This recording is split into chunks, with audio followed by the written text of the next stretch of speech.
శుక్లాం బ్రహ్మ విచారసార పరమామాద్యాం జగద్వ్యాపినీం వీణా పుస్తకధారిణీం అభయదాం జాడ్యాంధకారాపహాం హస్తే స్ఫాటికమాలికాం విదధతీం పద్మాసనే సంస్థితాం వందే తాం పరమేశ్వరీం భగవతీం బుద్ధిప్రదాం శారదాం. శ్రీ మహాగణాధిపతయే నమః. శ్రీ మహాసరస్వత్యై నమః. శ్రీ గురుభ్యో నమః. సెప్టెంబర్ మాసంలో వృశ్చిక రాశి జాతకులకు, ఇక వృశ్చిక రాశిలో జన్మించినటువంటి వారికి గ్రహస్థితి మూలకంగా, అంటే ఈ 8 గ్రహాలు సంచరిస్తున్నటువంటి ఆ స్థానాలకు అనుగుణంగా ఎలాంటి ఫలితాలను ఇవ్వబోతున్నాయి అనేటువంటి విషయాన్ని మనము చూసినట్టయితే, వృశ్చిక రాశి జాతకులకు సూర్యుడు ఈ మాసంలో బాగా అనుకూలంగా ఉన్నాడు. దశమ ఏకాదశ స్థానాల్లో సంచరిస్తున్నాడు, అనుకూలంగా ఉంది. ఇక కుజుడు ప్రథమంలో ఏకాదశంలో ఉన్నాడు. 13వ తారీఖు వరకు ఏకాదశ స్థానంలో అనుకూలంగా సంచరిస్తున్నాడు, మంచి ఫలితాలను ఇవ్వబోతున్నాడు. తదనంతరం ద్వాదశ స్థానంలోకి ఎంటర్ అవుతున్నాడు. ద్వాదశ స్థానంలో కొంత ఇబ్బంది పెడతాడు. ఇక బుధుడు దశమ ఏకాదశ స్థానాలలో అనుకూలంగా సంచరిస్తున్నాడు.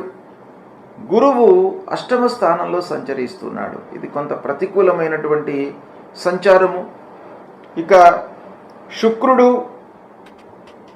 ప్రారంభంలో, అంటే 14వ తారీఖు వరకు అనుకూలంగా ఉంది సంచారము. 14 తర్వాత మాసాంతం వరకు కూడాను కొంత ప్రతికూలత ఉంది శుక్రుడి మూలకంగా. శనైశ్వరుడు పంచమ స్థానంలో ప్రతికూలం. రాహువు కేతువులు కూడాను చతుర్థ దశమ స్థానాలలో ప్రతికూలంగా సంచరిస్తున్నారు. ఈ విధంగా గ్రహస్థితి ఉంది. ఈ గ్రహాలను, ఈ సంచారాన్ని, ఈ స్థానాలను మనము దృష్టిలో పెట్టుకున్నట్టయితే ఓవరాల్గా అన్ని గ్రహాలు ఉన్నటువంటి స్థితిని మనం చూసినట్టయితే వృశ్చిక రాశి వారికి ఈ మాసంలో మిశ్రమ ఫలితాలు గోచరిస్తున్నాయి. అంటే కొన్ని విషయాలలో మంచి ఫలితాలు, అనుకూలమైనటువంటి ఫలితాలు ఉంటూ, కొన్ని విషయాలలో మీరు జాగ్రత్తలు తీసుకోవాలి అనేటువంటి విషయాన్ని మనకి ఇక్కడ తెలియజేస్తోంది ఈ సంచారం. కనుక ఓవరాల్గా మిశ్రమంగానే ఉంది. గతంతో పోల్చినట్టయితే, గత మాసంతో పోల్చినట్టయితే ఈ మాసం మట్టుకు అనుకూలంగా ఉంది. కంపారిటివ్లీ ఈ మాసం బాగా ఉంది. ఆగస్టు మాసంతో పోల్చినట్టయితే సెప్టెంబర్ మాసం ఈ వృశ్చిక రాశిలో జన్మించినటువంటి వారికి అనుకూలంగా ఉంది. ఉద్యోగస్తులకు ఆఫీసులో అనుకూలమైనటువంటి వాతావరణము ఉంటుంది. తోటి ఉద్యోగులతో కానివ్వండి, క్లయింట్స్తో కానివ్వండి, మీకు స్నేహభావం పెరుగుతుంది. వాతావరణం అనుకూలంగా ఉంటుంది. మీ పనితనాన్ని, ముఖ్యంగా క్లయింట్స్ ఏదైతే పని కొరకై మీ దగ్గరికి వస్తూ ఉంటారో వాళ్ళు మిమ్మల్ని గుర్తిస్తారు. పక్క వాళ్ళు కూడాను గుర్తిస్తారు. ఈ గుర్తింపు అనేది చాలా మీకు సంతోషాన్ని కలిగించేటువంటి అంశం. ఇక ప్రమోషన్లు, ఉద్యోగస్తులకు ఈ మాసంలో ప్రమోషన్ లభించేటువంటి అవకాశం కనబడుతుంది. ఇది తాత్కాలికమే అయినప్పటికీ ఒక రకమైనటువంటి ఆనందాన్ని, సంతృప్తిని కలిగించేటువంటి అంశం. ఆదాయం కూడాను కొంత పెరుగుతుంది. బోనస్ రూపకంగా మీకు లభించే అవకాశాలు ఉన్నాయి. కార్పొరేట్ సంస్థలలో పనిచేస్తున్నటువంటి వారికి మీ పనితనానికి గుర్తింపుగా బోనస్లు కానివ్వండి, వేరే మీకు షేర్స్ రూపకంలో మిమ్మల్ని వాళ్ళు గుర్తించేటువంటి అవకాశాలు కనబడుతున్నాయి. ఇక స్థాన చలనము కనబడుతుంది ఈ మాసంలో. అంటే ఒక పక్కన మీకు ప్రమోషను, బోనసులు వస్తూనే స్థాన చలనం మూలకంగా కొంత ఇబ్బంది పడేటువంటి అవకాశాలు ఉన్నాయి. అయితే అనుకూలమైనటువంటి ప్రాంతానికే మీరు బదిలీగా వెళతారు కాబట్టి అది కొంతవరకు మీకు కలిసి వస్తుంది. ఆదాయం ఓవరాల్గా పెరుగుతుంది. సమయానికి సరిపడా డబ్బు మీకు అందుతుంది. సంతృప్తిగా ఉంటారు. కుటుంబ వాతావరణము అనుకూలంగా ఉంటుంది. కుటుంబ సభ్యుల సహకారము, సూచనలను అన్ని విధాలుగా మీరు పాటిస్తారు. చాలా సంతృప్తికరమైనటువంటి వాతావరణం మీకు కుటుంబ పరంగా లభిస్తుంది. రాజకీయంగా పరపతి పెరుగుతుంది మీకు. అంటే రాజకీయంలో ఉన్నటువంటి వాళ్లకు ఈ సెప్టెంబర్ మాసం బాగా అనుకూలిస్తుంది. ఈ సెప్టెంబర్ మాసంలో మీకు కార్యకర్తలతో సహాయ సహకారాలు, వాళ్ళు మిమ్మల్ని గుర్తించడము, మీకు అనుకూలంగా వాళ్ళు వ్యవహరించడము, అధినాయకులతో కూడాను ఒక మీకు మంచి గుర్తింపు రావడము, ప్రతి విషయంలోనూ మిమ్మల్ని సంప్రదించడము, ఇలాంటి వాటిలలో రాజకీయ నాయకులకు ప్రత్యేకంగా ఈ మాసం అనుకూలంగా ఉంది. కోర్టు రాజకీయ వ్యవహారము బాగా కలిసి వస్తుంది. ఎన్నో రోజుల నుంచి పెండింగ్లో ఉన్నటువంటి కేసులు ముందుకు రావడము, అందులో మీకు అనుకూలమైనటువంటి తీర్పులు ఉండడము ముఖ్యంగా ఈ మాసంలో కనబడుతుంది. ప్రయాణాలు, మీరు చేపట్టినటువంటి ప్రయాణాలు బాగా కలిసి వస్తాయి. ఒక పక్కన అలసట, శారీరక శ్రమ ఉన్నప్పటికీ ప్రయాణాలు సత్ఫలితాలను ఇస్తూ ఉన్నాయి ఈ మాసంలో. అది ఒక రకంగా సంతృప్తికరమైనటువంటి విషయం. 1-2 వారాలలో బంధువర్గం, స్నేహితుల సహకారం లభిస్తుంది. దేవత, ఆధ్యాత్మిక కార్యక్రమాలకు హాజరవుతారు. ఆస్తుల విషయంలో పూర్వము ఉన్నటువంటి తగాదాలు, కలహాలు, వైషమ్యాలు, డిస్ప్యూట్స్ ఇవన్నీ కూడాను పరిష్కారం అయ్యేటువంటి అవకాశం కనబడుతుంది. ప్రారంభించినటువంటి పనులలో ఆటంకాలు మట్టుకు తప్పవు. ఆకస్మికమైనటువంటి ఆటంకాలు గోచరిస్తున్నాయి. అష్టమ స్థానంలో గురు సంచరిస్తున్నాడు. ఆకస్మిక ఆటంకాలకు కారణం కాబట్టి దాన్ని ముందుగానే మీరు బేరీజు వేసుకొని దానికి ఆ ఆటంకాన్ని ఎలా మనం అధిగమించాలి అనేటువంటిది కూడాను ప్రారంభించేటువంటి సమయంలో మీరు అధ్యయనం చేసినట్టయితే కొంతవరకు మీరు దాన్ని రెక్టిఫై చేసుకునేటువంటి అవకాశాలు ఉన్నాయి. విద్యార్థులు శ్రమించినట్టయితే, ఏకాగ్రతతో చదివినట్టయితే సత్ఫలితాలను పొందే అవకాశం బాగా కనబడుతుంది.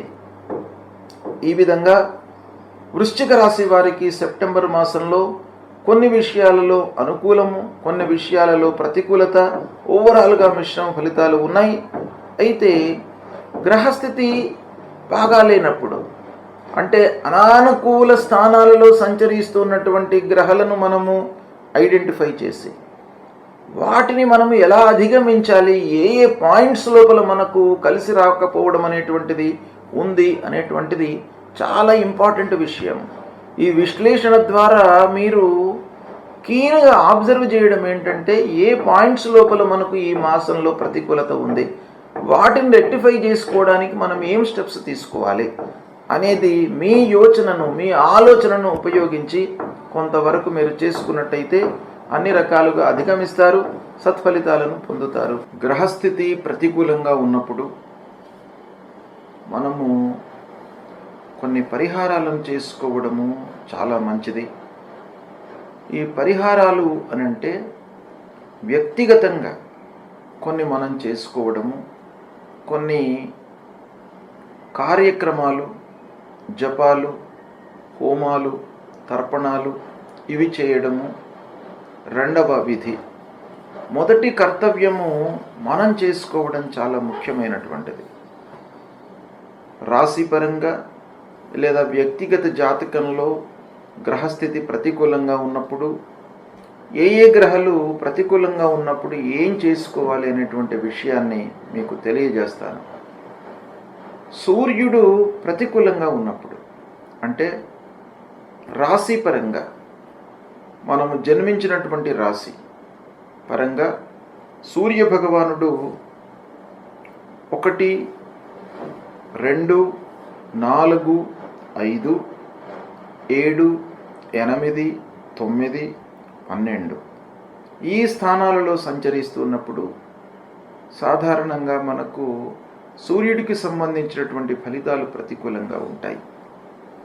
కనుక ఆ సూర్య భగవానుణ్ణి ప్రీతి చేసుకోవడానికి, సూర్యుడి మూలకంగా కలిగేటువంటి ఫలితాలను నిర్వీర్యం కావడానికి, అనుకూలంగా మనం మోల్డ్ చేసుకోవడానికి ఏం చేయాలి? సూర్యుడికి సంబంధించినటువంటి మూలమంత్రాన్ని మీరు నిత్యం పఠించడము, శివాభిషేకం చేయడము. శివుడు ఐశ్వర్యకారకుడు, అన్ని విధాలుగా మనను కాపాడేటువంటి భగవంతుడు ఆ పరమశివుడు గనక ఆరోగ్యాన్ని ఇచ్చేటువంటి వాడు, ఆయుర్దాయాన్ని ఇచ్చేటువంటి వాడు, ఐశ్వర్యాన్ని ఇచ్చేటువంటి వాడు, అన్ని రకాలుగా మనను కాపాడేటువంటి భగవానుడు ఆ పరమశివుడు గనక ఆ పరమశివుణ్ణి మీరు ప్రతినిత్యము గుడికి వెళ్ళడము, అభిషేకము చేసుకోవడము, బిల్వదళము సమర్పించి ఆ భగవంతుణ్ణి వేడుకోవడము, ఇది ప్రధానంగా మీరు చేసుకోవలసింది. ఎర్రని పూలతో మీరు పూజ చేయండి, సూర్య నమస్కారాలు చేయండి. సూర్య భగవానుడికి అత్యంత ప్రీతికరమైనటువంటిది నమస్కారం. నమస్కార ప్రియో భానుహు అన్నారు. కాబట్టి కేవలము సూర్యుడికి నమస్కారం చేయడం మూలకంగానే మీకు అనుగ్రహాన్ని ఇస్తాడు.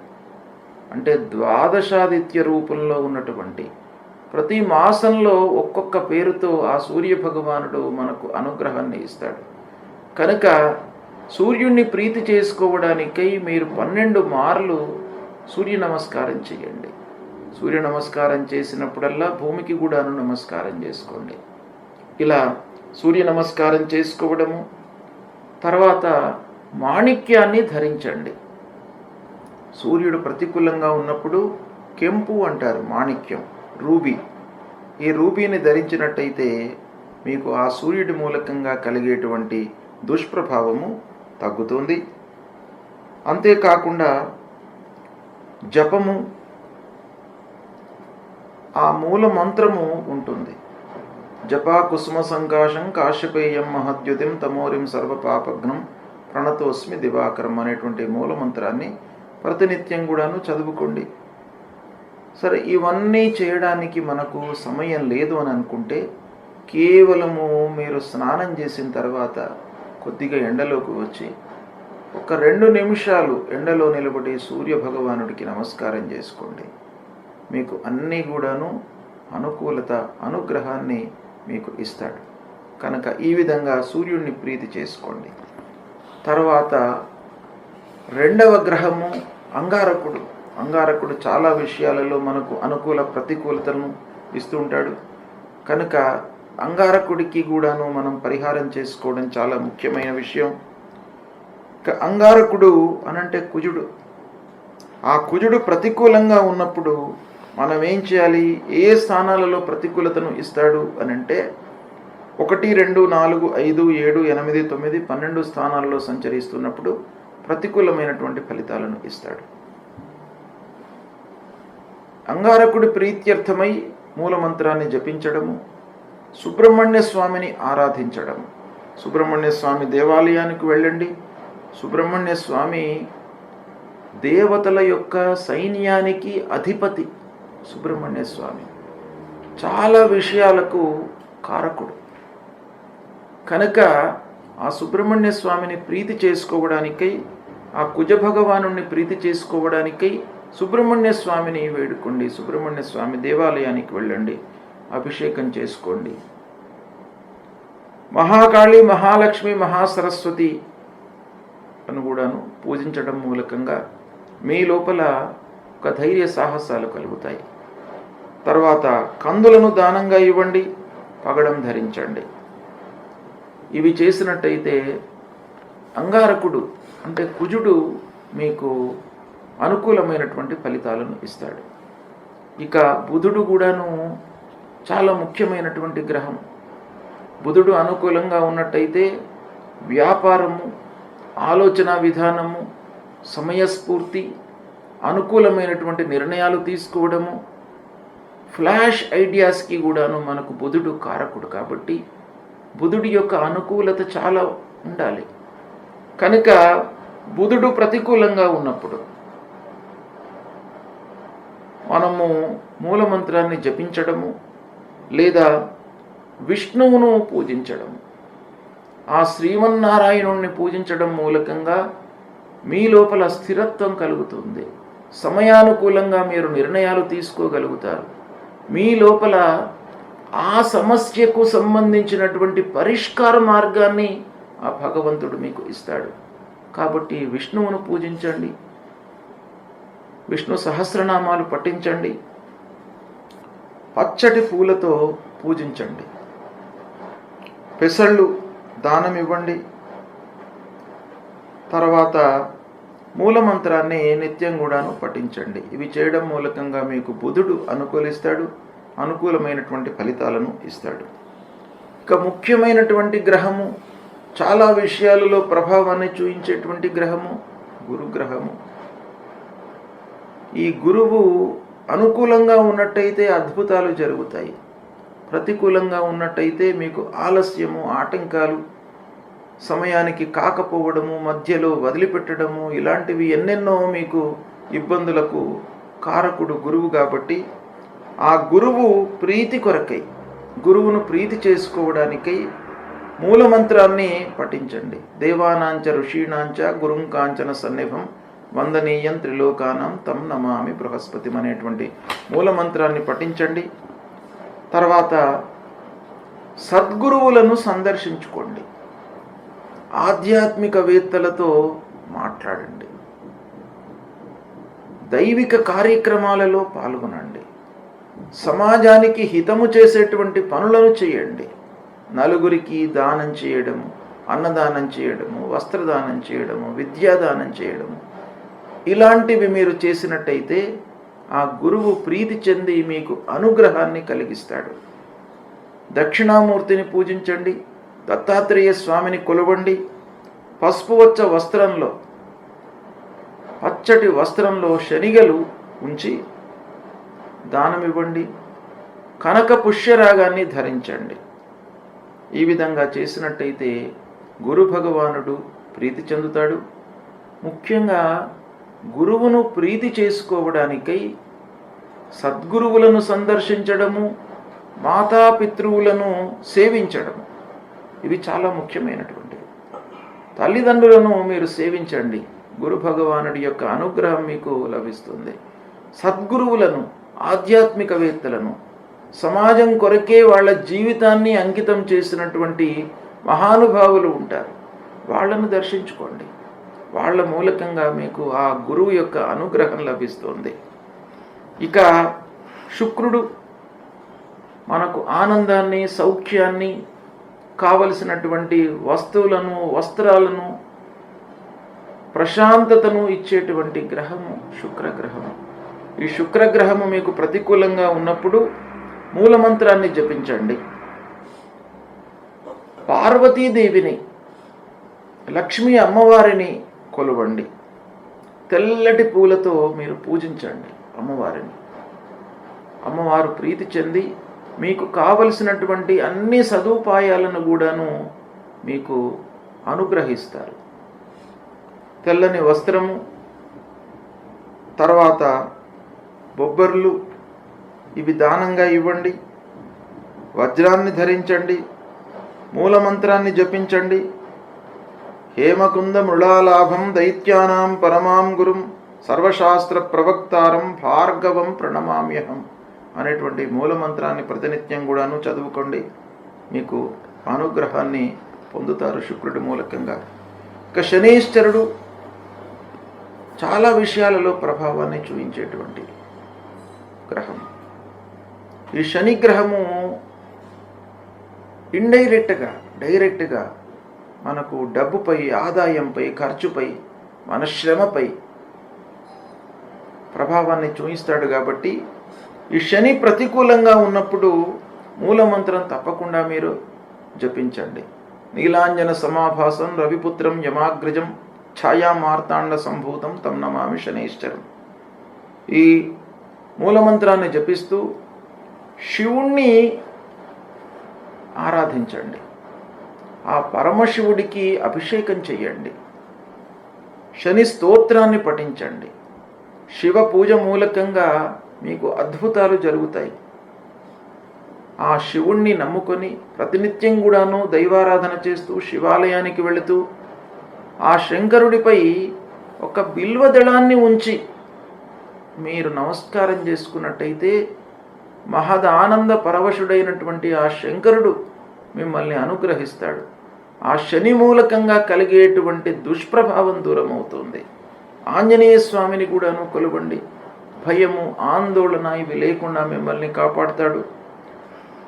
నల్లటి వస్త్రము, నల్లని నువ్వులను దానంగా ఇవ్వండి. ఇంద్రనీలాన్ని ధరించండి. ఇవి చేయడం మూలకంగా శని యొక్క ప్రభావం తగ్గుతుంది. రాహువు ప్రతికూలంగా ఉన్నప్పుడు మనము ఏమి చేసుకోవాలి అనేటువంటి విషయాన్ని మనం చూసినట్టయితే, రాహువు గోచార రీత్యా 3, 6, 11 స్థానాలలో శుభ ఫలితాలను ఇస్తాడు. మిగతా అన్ని స్థానాలలోనూ ప్రతికూలమైనటువంటి ఫలితాలు ఇస్తాడు. అంటే రాహువు ఇచ్చేటువంటి ప్రతికూల స్థానాలు 1, 2, 4, 5, 7, 9, 10, 12. ఈ స్థానాలలో రాహు సంచరిస్తున్నప్పుడు మనకు గోచార రీత్యా ప్రతికూలమైనటువంటి ఫలితాలను ఇస్తాడు గనక, రాహు ప్రీత్యర్థమై రాహు యొక్క అనుగ్రహం కొరకై మూలమంత్రాన్ని మనం పఠించడము, జపించడము. రాహు మూలమంత్రం అర్ధకాయం మహావీర్యం చంద్రాదిత్య విమర్దనం సింహికా గర్భసంభూతం తం రాహుం ప్రణమామ్యహం. ఈ మూలమంత్రాన్ని ప్రతినిత్యం కూడాను జపించడము, దుర్గామాతను పూజించడము. దుర్గాదేవి మహాకాళి, మహాలక్ష్మి, మహాసరస్వతి స్వరూపిణి అయినటువంటి ఆ దుర్గామాతను పూజించడం మూలకంగా కూడాను మనకు రాహు యొక్క ప్రతికూలత తగ్గుతుంది. ఇక మినుములు దానంగా ఇవ్వడం, గోమేధికాన్ని ధరించడము, ఇవి చేసినట్టయితే రాహు మూలకంగా కలిగేటువంటి దుష్ప్రభావము తగ్గి మంచి ఫలితాలను పొందేటువంటి అవకాశము ఉంటుంది. కాబట్టి ఇవి దానము, పారాయణము, జపము, దానము ఇవి ఇవ్వడం మూలకంగా మనకు మంచి జరుగుతుంది గనక, ముందుగా మీరు చేయవలసినటువంటిది అమ్మవారిని ప్రతినిత్యం కూడాను దర్శనం చేసుకోండి. అమ్మవారిని దర్శనం చేసుకున్నట్టయితే దుర్గే స్మృత హరతి భీతిమశేష జంతో స్వస్థై స్మృత మతిమతీవ శుభాం దదాతి అని అన్నారు. కాబట్టి దుర్గాదేవిని మీరు దర్శించడం మూలకంగానే మీ లోపల ఉన్నటువంటి భయాలు, ఆందోళనలు, మానసిక వికలత ఇవన్నీ కూడాను దూరమైపోతాయి. కనుక అమ్మవారిని ప్రతినిత్యం కూడాను దర్శించండి, పూజించండి. ఇక కేతువు ప్రతికూలంగా ఉన్నప్పుడు, కేతువు కూడాను 1, 2, 4, 5, 7, 9, 10, 12 స్థానాల్లో సంచరిస్తున్నప్పుడు ప్రతికూలమైనటువంటి ఫలితాలను ఇస్తాడు. కనుక కేతు ప్రీత్యర్థమై జపము అంటే మూలమంత్ర జపము చేయడము, ఫలాశ పుష్ప సంకాశం తారకా గ్రహమస్తకం రౌద్రం రుద్రాత్మకం ఘోరం తం కేతుం ప్రణమామ్యహం అనేటువంటి మూలమంత్రాన్ని ప్రతినిత్యం కూడాను చదువుకోవడము, గణపతిని పూజించడము. కేతువుకు సంబంధించినటువంటి అధిష్టాన దేవత గణపతి, విఘ్నాధిపతి. మనకు విఘ్నాలు రాకుండా, మన జ్ఞానము సన్మార్గంలో ప్రయాణించేటట్టుగా, మంచి ఆలోచనలు రావడానికి, సమయస్ఫూర్తితో మనము నిర్ణయాలు తీసుకోవడానికి గణపతి ఆరాధన అనేటువంటిది చాలా ముఖ్యమైనటువంటిది. ఈ గణపతిని ఆరాధించినట్టయితే, గణపతిని పూజించినట్టయితే మీకు తప్పకుండా ఈ కేతు మూలకంగా కలిగేటువంటి దుష్ప్రభావము తగ్గుతుంది. ఉలవలు దానంగా ఇవ్వండి, వైడూర్యాన్ని ధరించండి. ఇవి చేయలేనటువంటి వాళ్ళు కేతువుకు సంబంధించినటువంటి స్తోత్రం ఉంటుంది. ఆ స్తోత్రము ప్రతినిత్యం కూడాను మీరు పఠించినా కూడాను మీకు కేతువు మూలకంగా కలిగేటువంటి దుష్ప్రభావం దూరం అవుతుంది, అనుకూల ఫలితాలు ఉంటాయి. ఈ విధంగా ఈ గ్రహాలకు చెప్పబడినటువంటి పూజలు, దానాదులు, నవరత్నాలు ధరించడము, వీటి మూలకంగా మీకు అనుగ్రహం లభిస్తుంది. ముందు దేవతా అనుగ్రహం కొరకై దేవాలయానికి వెళ్ళండి, సద్గురువులను దర్శించుకోండి. ఇవి దర్శించుకున్నట్టయితే మీకు ఈ దుష్ప్రభావం దూరం అవుతుంది, మంచి ఫలితాలు కలుగుతాయి. సెప్టెంబర్ మాసంలో ముఖ్యమైనటువంటి పండుగల గురించి తెలియజేస్తాను. 1వ తారీఖు 1 సెప్టెంబర్ సోమవారం అదుఃఖ నవమి. అంటే ఈ నవమి రోజున నందాదేవిని పూజించడం మూలకంగా, అంటే సంతోషాన్ని మనకు ఇచ్చేటువంటి అమ్మవారు నందాదేవి. ఈ నందాదేవిని పూజించడం మూలకంగా మనకు జీవితంలో దుఃఖాలు మన దరి చేరకుండా ఉంటాయి అనేటువంటిది శాస్త్రం చెప్తోంది. కనుక అందరూ కూడాను నందాదేవిని పూజించడం మూలకంగా సుఖ సంతోషాలు మీ జీవితంలో కలుగుతాయి. కనుక ఈ రోజున అమ్మవారి పూజ చేయండి. ఇక 2వ తారీఖు నాడు మంగళవారం జ్యేష్ఠ గౌరీ విసర్జనం. అంటే జ్యేష్ఠ గౌరీని మనం ఆవాహన చేసి పూజించి ఈ రోజున విసర్జన చేయడం జరుగుతుంది. లక్ష్మీ జ్యేష్ఠ వీళ్ళిద్దరు కూడాను మన సాంప్రదాయం ప్రకారంగా, హిందూ సాంప్రదాయం ప్రకారంగా ఒకరు మనకు ధనాన్ని, కావలసినటువంటి స్థితిగతులను ఇచ్చేటువంటి వాళ్ళు, ఒకరు మనకు దుఃఖాన్ని కలిగించేటువంటి వాళ్ళు, కష్టాలను కలిగించేటువంటి వాళ్ళు. ఇద్దరిని కూడాను మనం పూజిస్తాం మన శాస్త్రం ప్రకారంగా. కనుక మహాలక్ష్మి వ్రతారంభము గత మాసంలోనే 31 ఆగస్టు రోజున ప్రారంభమయ్యి 1వ తారీఖున ఈ సెప్టెంబర్ మాసంలో గౌరీదేవిని పూజించడము, జ్యేష్ఠ గౌరీ, జ్యేష్ఠ రూపంలో ఉన్నటువంటి గౌరీదేవిని పూజించడము, 2వ తారీఖు నాడు ఆ గౌరీమాతను, జ్యేష్ఠ రూపంలో ఉన్నటువంటి గౌరీమాతను పూజించి విసర్జించడం. ఇది ఈ 3 రోజుల కార్యక్రమం అన్నమాట. దీని మూలకంగా కూడాను మనకు అనర్థాలు జరగకుండా ఉంటాయి. లక్ష్మి రావడం, వచ్చినటువంటి లక్ష్మి మనకు స్థిరంగా ఉండడానికి ఇది ఈ పూజా విధానము, ఈ ఆరాధన ఉపయోగపడుతుంది. ఇక 3వ తారీఖు బుధవారం సర్వేషాం పరివర్తిని ఏకాదశి. ఈ ఏకాదశి చాతుర్మాస్యాల లోపల వస్తుంది. మనకు భాద్రపద మాసంలో వచ్చేటువంటి ఏకాదశి చాలా పరివర్తనను తీసుకువస్తుంది మన జీవితంలో. కనుకనే ఈ ఏకాదశికి పరివర్తన ఏకాదశి అని మనకు శాస్త్రంలో చెప్పబడి ఉంది. అంటే ఈ ఏకాదశి రోజున ఉపవాసం చేసి ద్వాదశి రోజున పారణ చేసినట్టయితే మనకు మన జీవితం లోపల పరివర్తన జరుగుతుంది.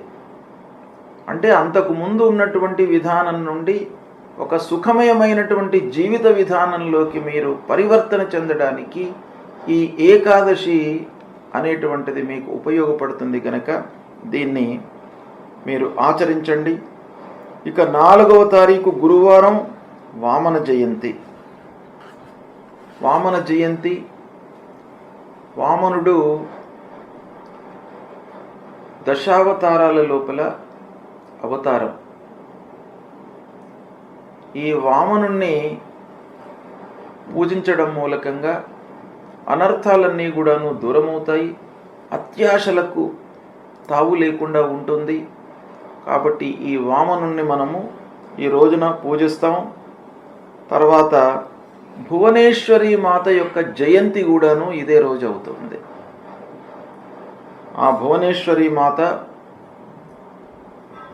అనుగ్రహం మూలకంగా మనకు అన్ని రకాల సౌకర్యాలు, సుఖాలు జీవితంలో కలుగుతాయి. కనుక ఈ రోజున భువనేశ్వరి మాతను కూడాను పూజిస్తాం.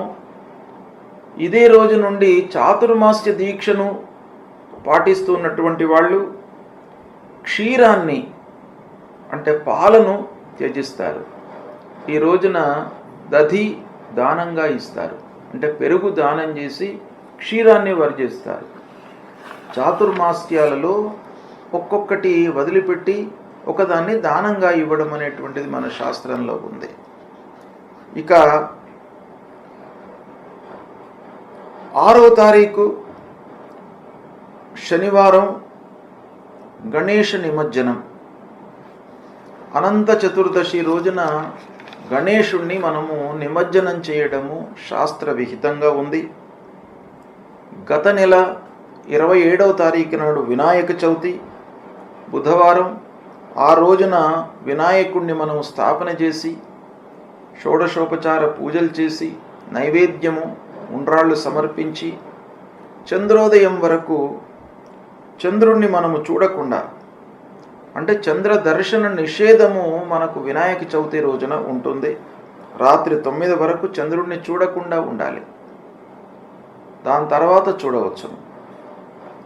ఆ లోపల ఒకవేళ చంద్రుణ్ణి మనం చూసినట్టయితే అనవసరమైనటువంటి నిందలకు విమర్శలకు గురి అవుతారు అనేటువంటిది మనకు శాస్త్రం చెప్తుంది. ఆ రోజున మనము స్థాపన చేసినటువంటి వినాయకుడిని ప్రతినిత్యం కూడాను షోడశోపచార పూజ చేసి నైవేద్యము సమర్పించి ఆ గణపతి విఘ్నరాజు యొక్క అనుగ్రహాన్ని పొంది మళ్ళీ గణేశుణ్ణి 6వ తారీఖు శనివారం రోజున నిమజ్జనం చేయడం అనేటువంటిది మన శాస్త్రంలో ఉంది. ఇది ప్రధానంగా అనంత చతుర్దశి రోజున గణేష నిమజ్జనం అనేటువంటిది మనం జరుపుతాం. అదే రోజున అనంత పద్మనాభ స్వామిని పూజిస్తాం. అనంత పద్మనాభ స్వామి యొక్క వ్రతము ఆ రోజున ఆచరిస్తాం. ఇక 7వ తారీఖు నాడు ఆదివారము చంద్రగ్రహణము ఉంది. ఖగ్రాస చంద్రగ్రహణం. ఈ గ్రహణము రాత్రి 9:57 నుండి రాత్రి 1:27 వరకు ఉంది. ఇది సంపూర్ణ చంద్రగ్రహణము. ఈ గ్రహణము ఏ రాసులలో వస్తుంది, ఎవరు ఆచరించాలి, ఎవరు చూడకూడదు, ఎవరు చూడాలి, ఈ గ్రహణానికి సంబంధించినటువంటి విధి విధానాలను మీకు తర్వాత నేను వివరంగా తెలియజేస్తాను. ఇక 8వ తారీఖు సోమవారం రోజున మహాలయ పక్షారంభం. దీన్ని పితృపక్షాలు ప్రారంభము అని అంటారు. అంటే మనను పెంచి పెద్ద చేసి మనకు జీవితాన్ని జన్మను ప్రసాదించినటువంటి తల్లిదండ్రులకు వారిని ఉద్దేశించి వాళ్ళు జన్మ మనకు ఇవ్వడం మూలకంగా మనము ఈ స్థితిలో ఉన్నాం కనుక తల్లిదండ్రులు జీవించి ఉన్నంత వరకు వాళ్లకు సపర్యలు చేస్తూ దేహత్యాగం చేసిన తర్వాత వాళ్ళ విషయమై తర్పణాలు, పిండ ప్రదానాలు, దానాదులు ఇవన్నీ కూడాను చేయడము ఈ మహాలయ పక్షం లోపల మనకు శాస్త్రం చెప్పింది గనక మహాలయ పక్షారంభము 8వ తారీఖు సోమవారం నాడు ప్రారంభమవుతుంది. ఇక 10వ తారీఖు బుధవారం సంకష్టహర చతుర్థి. అన్ని కష్టాలను దూరం చేసేటువంటి ఆ మహాగణాధిపతికి ఈ రోజున ఉపవాసము ఉండి రాత్రి 8:14 వరకు ఉపవాసాన్ని ఆచరించి తదనంతరము భోజనం చేయడం ద్వారా ఆ గణపతి సంతృప్తి చెంది మీకు కష్టాలు కలగకుండా చూస్తాడు, అనుగ్రహిస్తాడు.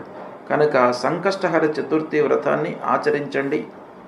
ఇక తరువాత మళ్ళీ ముఖ్యమైనటువంటి పండుగ 19వ తారీఖు శుక్రవారం మాస శివరాత్రి. ప్రతి మాసం లోపల కూడాను అమావాస్య కంటే ముందు పరమశివుడికి అత్యంత ప్రీతికరమైనటువంటి రోజు మహాశివరాత్రి. అందులో ప్రతి నెలకొక్కసారి వచ్చేటువంటిది మాస శివరాత్రి. ప్రతి మాసంలో అమావాస్య కంటే ముందు వస్తుంది కనుక మాస శివరాత్రి అన్నాం. మహాశివరాత్రి అనేది సంవత్సరానికి ఒక మారు వస్తుంది. అయితే ఈ మాస శివరాత్రి రోజున ప్రదోషకాలం వరకు ఉపవాసం చేసి ప్రదోషకాలంలో శివుడికి ఆ పరమశివుణ్ణి అభిషేకించేసి బిల్వదళము సమర్పించి మనము భోజనం చేసినట్టయితే ఆ పరమశివుడు సంతృప్తి చెంది మనకు ఐశ్వర్యాన్ని ప్రసాదిస్తాడు అనేటువంటిది శాస్త్రం చెప్తుంది కనుక ప్రతి మాస శివరాత్రి రోజున మీరు శివాలయానికి వెళ్ళండి, శివుణ్ణి దర్శించుకోండి, వీలైతే అభిషేకం చేయండి, లేదా అభిషేచనం చేసేటువంటి కార్యక్రమంలో పాల్గొనండి, అన్నదానం చేయండి. ఇక 20వ తారీఖు శనివారం మహాలయాంతర్గతంగా ఒక ప్రత్యేకమైనటువంటి దినం.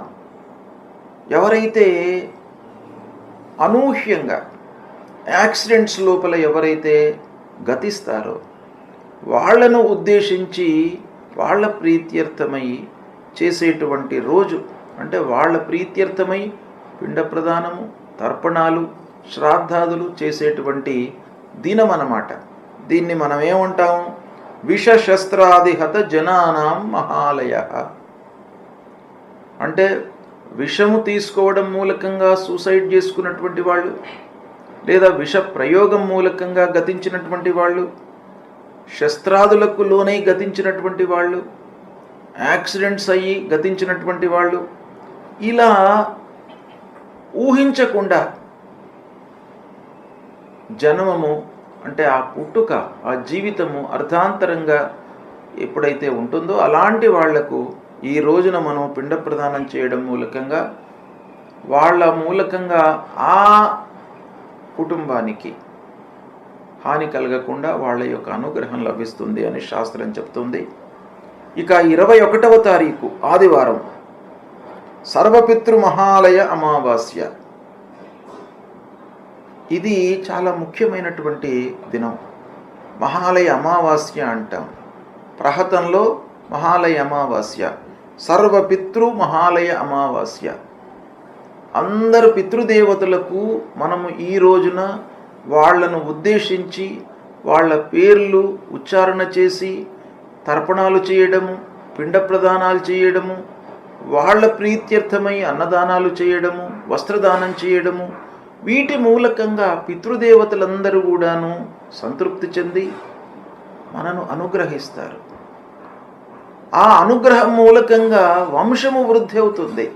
మళ్ళీ మన సంతానము కూడాను ఒక స్థితికి రావడానికి అవకాశం ఉంటుంది అనేటువంటిది శాస్త్రం చెప్తుంది. కాబట్టి సర్వపితృ మహాలయ అమావాస్య తల్లిదండ్రులు గతించినటువంటి వాళ్ళు ఈ రోజున వాళ్ళ ప్రీత్యర్థమై తప్పకుండా చేసుకోవాలి. ఇక 22 సెప్టెంబర్ సోమవారం నవరాత్రులు ప్రారంభమవుతాయి. దసరా నవరాత్రులు. ఈ రోజున శారద అమ్మవారికి కలశ స్థాపనతో ఈ నవరాత్రులు ప్రారంభమవుతాయి.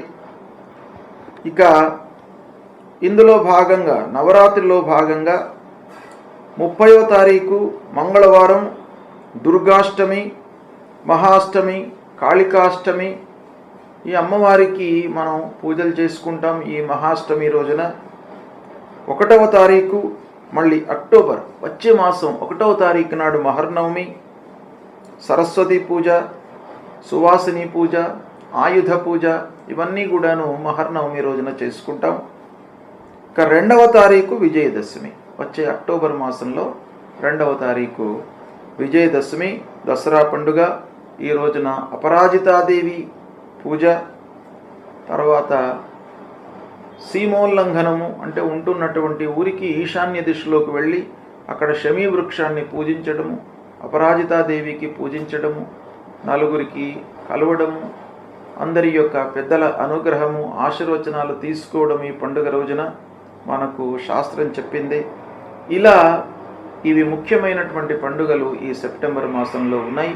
వీటిని ఆచరించినట్టయితే మనకు పండుగలు ఏదో కాకతాళీయంగా చెప్పినటువంటివి కావు.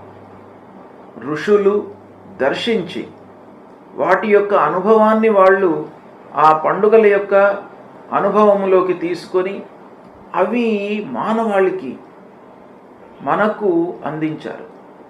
అంటే మానవులందరూ కూడాను ఈ పండుగలు ఆచరించడం మూలకంగా ఒక సుఖమయమైనటువంటి జీవితాన్ని గడపాలి అనేటువంటి ఉద్దేశంతో వాళ్ళు దర్శించి మనకు సూచించినటువంటి పండుగలు. కాబట్టి ఆయా పండుగల లోపల శాస్త్రవిహితంగా ఏ దేవుడికి, ఏ అధిపతికి, ఎవరికి ఎలా చేయాలి అనేటువంటి విషయాన్ని తెలుసుకొని దాన్ని మీరు ఆచరించినట్టయితే మీకు ఉత్తమమైనటువంటి ఫలితాలు కలుగుతాయి. ఏ గ్రహాలు ఏ రాసులలో సంచరించినప్పటికీ, అష్టమ స్థానంలో ఉన్నప్పటికీ, ద్వాదశ స్థానంలో ఉన్నప్పటికీ, ఏ విధంగా ఉన్నప్పటికీ మీరు ఈ పండుగలను విధి విధానంగా ఆచరించి భగవంతుడి యొక్క అనుగ్రహాన్ని తీసుకొని పెద్దల యొక్క ఆశీర్వచనాన్ని పొందినట్టయితే మీకు అన్నీ కూడాను అనుకూలమైనటువంటి ఫలితాలే ఉంటాయి అని మన శాస్త్రం చెప్తుంది. ఇది ఋషి వచనం కాబట్టి ఇది తప్పకుండా మీరు పాటించండి. శుభం.